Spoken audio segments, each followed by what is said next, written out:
که میخوام بهتون نشون بدم و به نظرم لازمه که ببینید. خیلی جالبه، مربوط میشه به این عکس که دوست عزیزم لطف کردن، واقعا زحمت کشیدن این عکس رو داخل دیوار آگهی کردن. دمبل قیمت 80 تومن، خیلی عالی. داخل توضیح نوشته دمبل توپی 12.5 کیلو. واقعا ممنونم ازت. خب اولاق، این توپه تمام خاطرات بچگیمو باش بوده. چه چرت و پرتی برداشتی دمبل کردی، چیز دیگه نبود دم دستت. بعدش هم این نهایتا دمبل 1.5 کیلو باشه. شطور چجوری زدی 12.5؟ هر چیزی که نباید آگهی کنی. دیوارم دیگه لامصب شورشو در آورده، جلو هیچ چیزی نمیگیره، هر چیزی که میرسه آگهی میکنه. آدم میمونه چی بگه واقعا. دیگه هیچ چیزی بعید نیست والله.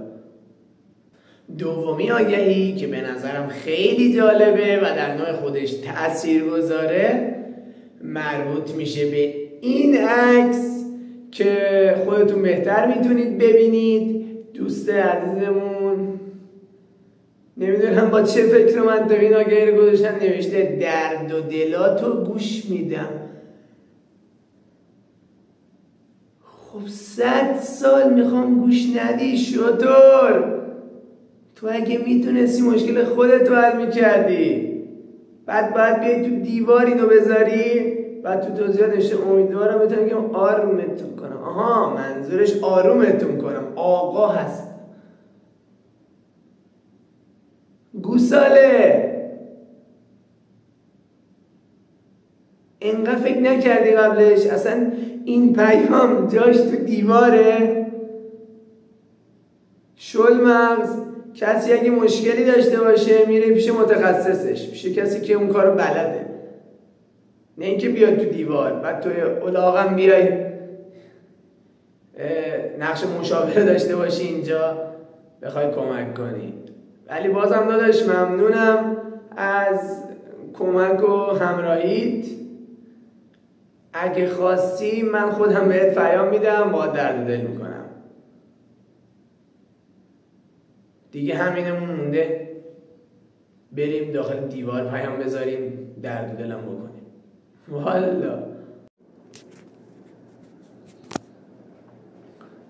سومین آگهی که به نظرم در نوع خودش خیلی جالب بود، بهتره شما هم ببینین. مربوط میشه به این عکس که دوست شل مغزمون این آگهی رو گذاشتن. نمیدونم با چه منطقی، ولی ببینیم با هم. درخواست خودروی بوگاتی ویرون.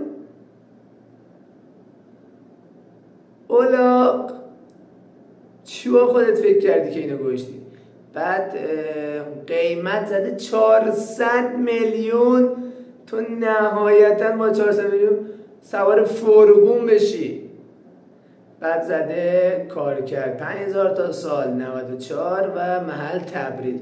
داخل توضیح نوشته سلام، خودروی بوگاتی ویرون میخواستم، قیمت 4 میلیارد به بالا، حدود 5 میلیارد، رنگش اینا سفید. خودم لامبورگینی تو صندلیاش راحت نیستم، پیام بدین. پشمام گوساله، تو نهایتا سوار اولاق بشی.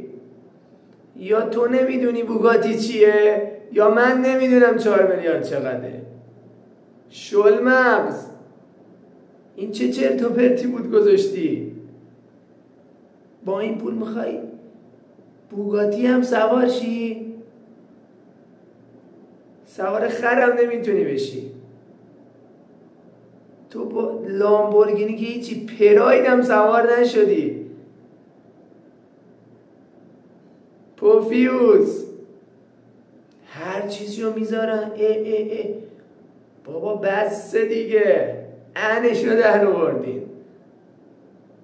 دیگه. من حرفی ندارم واقعا. میبینین اصلا یه کاری میکنن که آدم چی بگم، رد دادن دیگه بعضی واقعا. دیگه داریم میرسیم به بخش جذاب کار، جایی که میخوایم با هم یکی از محصولات دیجیکالا رو ببینیم که به نظرم خیلی جالبه و همتون اونو میشناسین. پس بریم که با هم ببینیم. مربوط میشه به این تصویر که دیجیکالا لطف کردن این محصول رو گذاشتن پایه نگهدارنده گوشی و تبلت مدل اوکی استن. خیلی عالیه، ممنونم واقعا ازتون.